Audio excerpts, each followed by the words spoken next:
Iranian general to be attacked since the U.S. Joining us for more on this very latest development on this daring attack is News Nation's Washington correspondent Joe Khalil.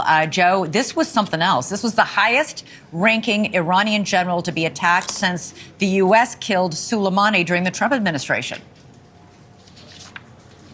Yeah, and I think daring is a good way to put it, Elizabeth, not only because of the way that this was carried out, but also because of the possible ramifications here. I mean, this very well could escalate the war, not just from Gaza and Israel, but well beyond, and to a broader conflict in the region. And that is the concern, frankly, that the American side has, along with the Israeli side as well. So we're talking about a top commander here, as you mentioned, Mohammad Reza Zahedi, who was killed along with 6 others, according to Iranian state media, in this attack inside the consulate building in Syria. Now, if you're wondering why in Syria, Syrian government, along with the Iranian government, are very strong, close allies, which both makes them enemies of Israel. So it's not a surprise that the Iranian Revolutionary Guard Corps members are meeting in Damascus. What is maybe surprising is, again, that Israel made this choice to move forward with this attack, although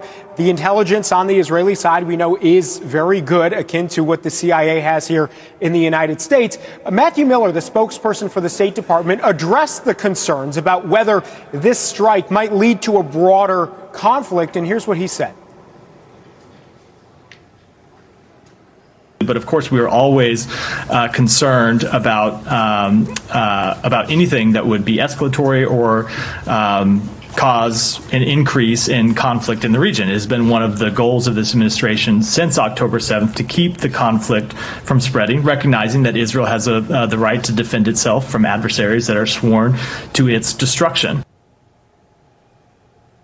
Now, Elizabeth, we have heard from Iran. The person who is one official working in Syria, the ambassador from Iran, has actually said there will be a response in kind, and also that whatever it is, it will be harsh. Now, we also know there are these ongoing negotiations between the Palestinian side and the Israeli side for a ceasefire to help get Israeli hostages out and also to provide some humanitarian aid to the Palestinian people in Gaza. The State Department does not think that this strike is going to put those negotiations in jeopardy, but that's a question we can't fully answer yet. So we're going to see if this has any impact on the diplomatic front between the two warring sides. Yeah, Joe, and those negotiations not going very well over the past several weeks. They haven't led to anything. Lots of people getting up and walking out and then coming back to the table. But the United States, President Biden has really been pushing Netanyahu and the Israeli government to turn down the temperature on everything here. I'm just curious. This attack today, this targeted attack of this high-ranking Iranian general inside a diplomatic building, according to the Iranians in Syria, that's the opposite of turning down the temperature. Yeah, it is. And we talked about the nature of it itself, attacking within another country's borders there.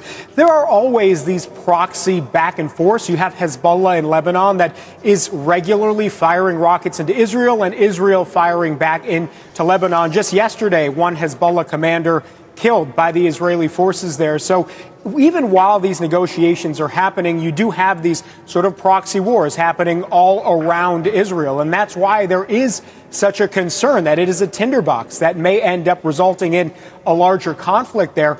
If the negotiations are stalled and stopping, that's a real concern for President Biden, especially if this attack ends up leading to a breakdown of the talks altogether, because it has been a priority for this administration, walking a fine line, mind you, to try to get humanitarian aid into Gaza. Remember, we've already authorized for that essentially floating station to get humanitarian aid into Gaza. That's going to be operated by American military forces. So any escalation may literally put American troops at risk. And that's something that certainly, I imagine, the White House does not want to be seeing right now. Yeah. Thanks so much for watching. Go to joinnn.com to find news.